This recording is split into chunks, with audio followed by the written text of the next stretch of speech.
Next we're going to take off the top plate by removing the 2 remaining screws.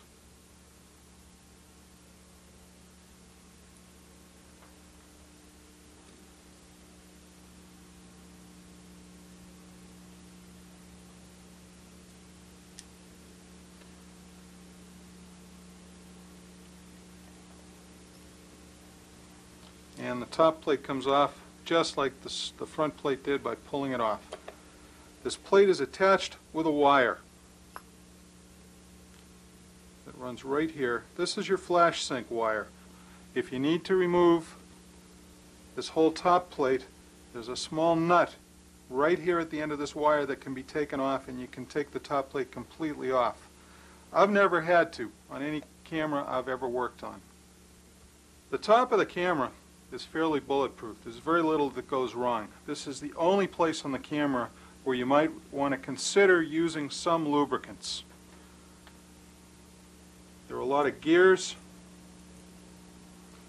and buttons back here that sometimes get sticky.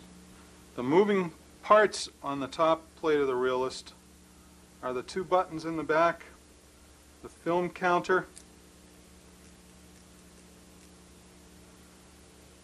the ever-present red dot, the actual shutter release,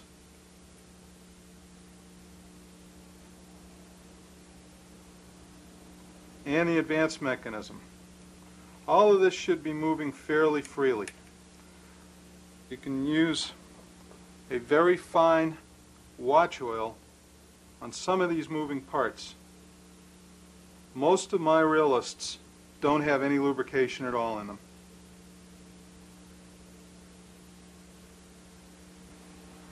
And I'm going to use just a drop of a very fine watchmaker's oil on this gear and let it lubricate. Again, this isn't always necessary. By rotating the wheel, I've spread the oil around. As you can see, you also have a little bit better access to the slow speed gears when the entire top of the camera is removed. These are the gears that keep your shutter open for up to 1 second at a time.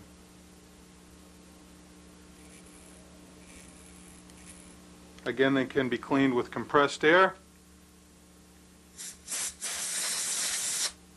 or solvent bathed.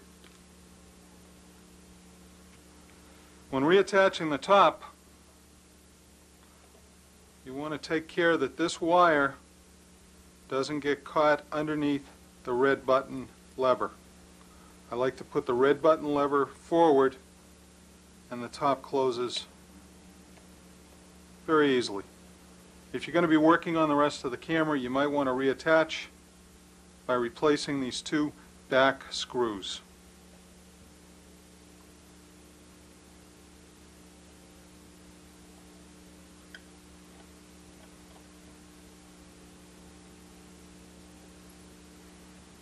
This will keep the top of the camera from falling off when you're working on the rest of the camera.